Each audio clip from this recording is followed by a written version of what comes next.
तो क्या बिहार चुनाव से पहले नीतीश कुमार बड़ा खेल करने जा रहे हैं, और ऐसा खेल जो मोदी शाह की नींद उड़ा सकता है?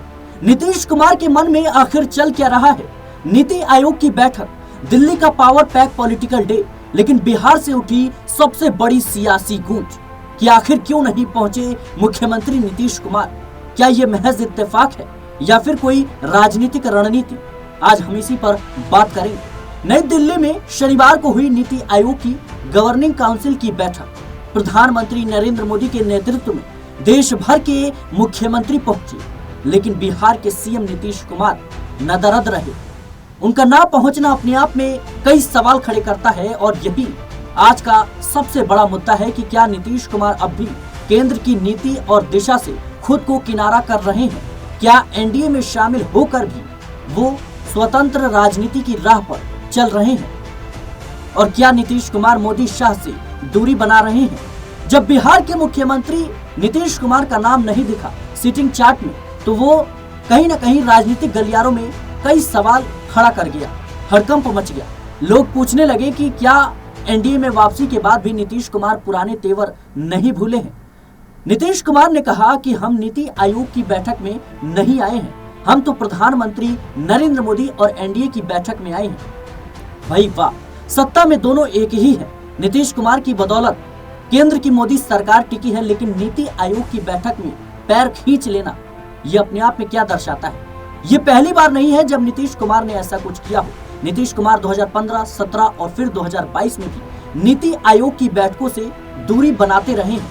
उन्होंने पहले इसे टॉक शॉप करार दिया था, यानी सिर्फ बातें, जमीनी हकीकत कुछ नहीं। लेकिन अब जब वो एनडीए के पारिवारिक सदस्य हैं और प्रधानमंत्री नरेंद्र मोदी के करीबी माने जा रहे हैं, तब भी इस रवैये का मतलब क्या निकाला जाए? इस मौके पर राजद चूकती कैसे? राजद प्रवक्ता मृत्युंजय तिवारी ने सीधे निशाना साधा और कहा कि नीतीश कुमार नीति आयोग से हमेशा भागते रहे हैं, लेकिन इस बार दिल्ली इसलिए आए हैं ताकि अपनी कुर्सी बचा सके। अब ये आरोप है या अंदर की बात, ये तो वक्त बताएगा। लेकिन सम्राट चौधरी का बयान भी काफी ज्यादा चौंकाने वाला है। सम्राट चौधरी ने कहा कि मुख्यमंत्री नीतीश कुमार प्रधानमंत्री को बिहार के विकास के लिए धन्यवाद देंगे, तो सवाल उठता है कि क्या धन्यवाद देने की इतनी जल्दी थी कि नीति आयोग की बैठक को टाल दिया गया? कुछ जानकारों का मानना है कि नीति आयोग पर नीतीश कुमार की पुरानी नाराजगी अब भी कायम है।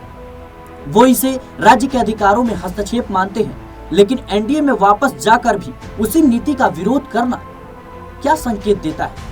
क्या बिहार को राष्ट्रीय नीति से दूर रखना अब भी उनकी प्राथमिकता है, या फिर सब ये कहीं ना कहीं एक बड़ी रणनीति का हिस्सा है, जहां एनडीए में रहते हुए भी नीतीश कुमार तटस्थ बने रहना चाहते हैं? तो आज हम पूछते हैं कि क्या नीतीश कुमार दो नावों में सवारी कर रहे हैं? क्या नीति आयोग से दूरी एक सियासी स्टेटमेंट है, और क्या एनडीए में रहते हुए भी वो किंग मेकर बनने का सपना देख रहे हैं?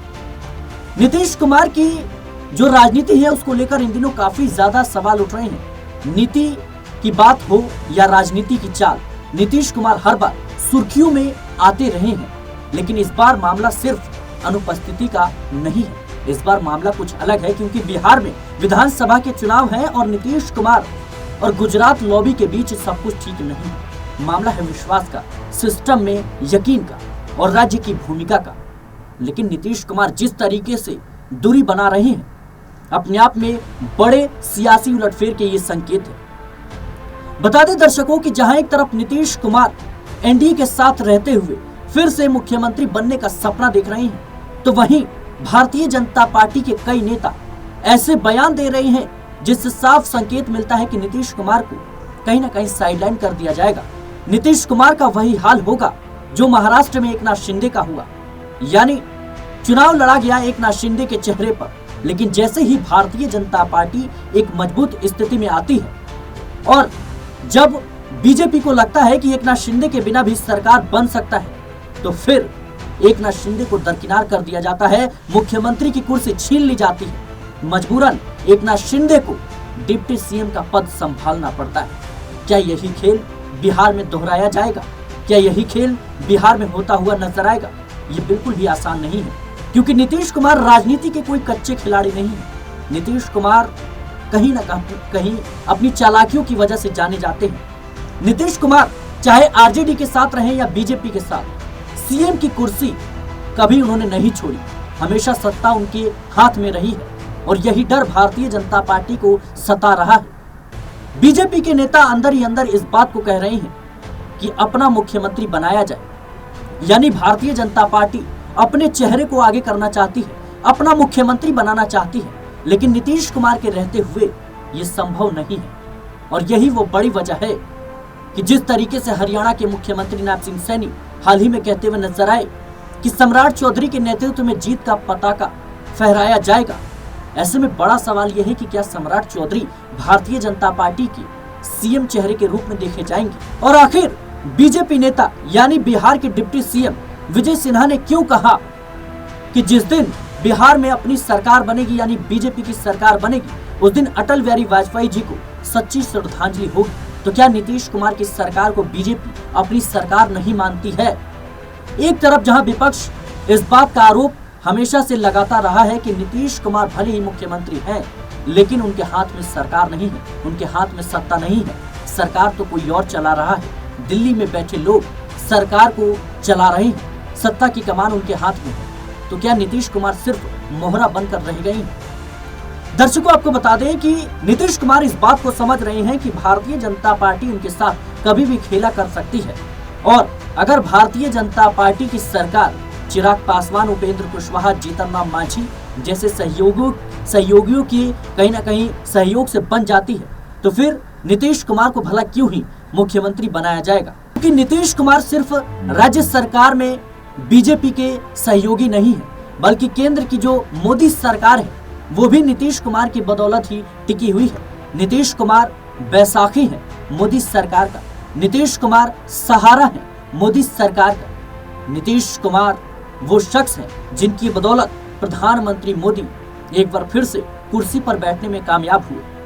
तो इतना आसान तो बिल्कुल भी नहीं होने वाला, और नीतीश कुमार इस बात को समझ रहे हैं, और यही वो बड़ी वजह है कि लगातार वो ऐसी बयानबाजी करते हैं और ऐसे संकेत देते हैं जिससे साफ जाहिर होता है कि नीतीश कुमार बिल्कुल भी गुजरात लॉबी के सामने झुकने वाले नहीं है, और जरूरत पड़ी तो वो बड़ा फैसला लेने से भी हिचकेंगे नहीं। क्योंकि लालू यादव का वो बयान जिसमें वो साफ कहते हैं कि नीतीश कुमार को माफ कर दिया जाएगा, नीतीश कुमार के लिए दरवाजे हमारे अभी भी खुले हुए हैं।